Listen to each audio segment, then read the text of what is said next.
அன்பிற்கினியவர்களே, இனிய வணக்கம். ஒரு இளைஞன் ரொம்ப தூரம் போயிட்டு வரும்போது ஒரு பாலைவனத்தின் வழியே திரும்ப வர்றான். அப்போது ஒரு சுனையில் நீர் இருக்குது.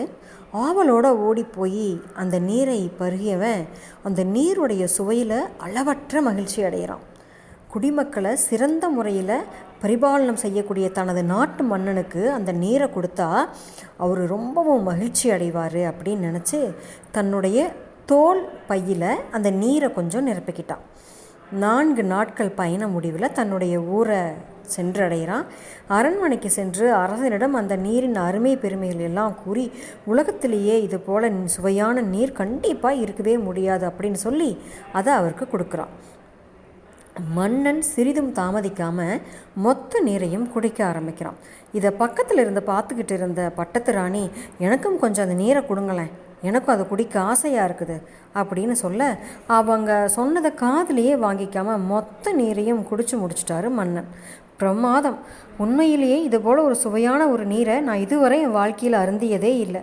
உனக்கு எவ்வளவு நன்றி சொன்னாலும் தகும். நீ நீடூழி வாழ்க அப்படின்னு வாழ்த்தி பரிசுகளையும் வழங்கி அனுப்புகிறார். இளைஞன் தனது மன்னனுக்கு அந்த அதிசய நீரை கொடுத்த மகிழ்ச்சியில் விடை பெற்று போகிறான். அவன் போனதுக்கப்புறம் ராணி, இருந்தாலும் உங்களுக்கு இத்தனை சுயநலம் ஆகாது, அந்த நீரை எனக்கு கொஞ்சம் கொடுத்தா என்ன குறைஞ்சா போயிடுவீங்க அப்படின்னு கேட்குறாங்க.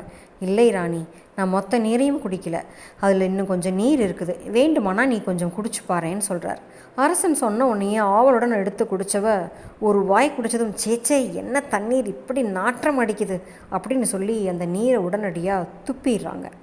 தேவி, நீ நீரை மட்டும்தான் நீ சுவைச்ச, ஆனால் நான் அவன் என் மேலே வச்சிருக்கிற அந்த அன்பை நான் சுவைச்சேன். பாலைவனத்தில் தாகம் எடுத்து அலைஞ்சு திரிஞ்ச அவனுக்கு ஒரு சாதாரண சுனை நீரே தேவாமிர்தம் போல் இருந்திருக்குது. அதை மன்னனாகி எனக்கு கொடுக்கணும்னு நினச்சி தன்னோட தோல் பையில் நிரப்பி 4 நாட்கள் சுமந்து கொண்டு எனக்கு என்கிட்ட கொடுத்தான். அது தோலோட வாடையும் அதில் கலந்ததுனால நீரோட சுவை முற்றிலும் மாறிப்போச்சு.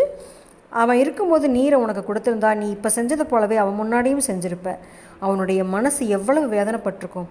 அன்பை விட இவ்வுலகில் சுவையானது வேறு எதுவுமே இல்லை அப்படின்னு சொன்னாராம். நம்மளில் பெரும்பாலானோர் பொருளோட மதிப்பைத்தான் எடை போடுறமே ஒழிய அதுக்குள்ளே பொதிந்திருக்கிற அந்த அன்பை யாருமே பார்க்குறது இல்லைங்க.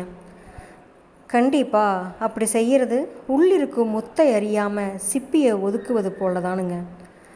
நம்ம வாழ்க்கையில் எத்தனை முத்துக்களை நம்ம தவற விட்டுருப்போம் தெரியுங்களா? கண்டிப்பாக இனியாவது எல்லா உறவுகளையும் அன்புகளையும் மதிக்க கற்றுக்குவோங்க. இதயபூர்வமாக தரப்படுற பரிசு விலையோ மதிப்பு மிக்கதோ எல்லாம் இருக்கணும்னு அவசியம் இல்லைங்க. வெறும் அன்பால் நிரப்பப்பட்டிருந்தாவே போதுங்க. அதுக்கு மீறின எந்த ஒரு விஷயமும் இந்த உலகத்தில் கண்டிப்பாக கிடையாதுங்க. சரிங்களா? நாளை சந்திப்போம் தோழமையிலே. மகிழ்வுடன் விஸ்டம் மெட்ரிக் மேல்நிலைப்பள்ளி செய்யாற்றை வென்றான்.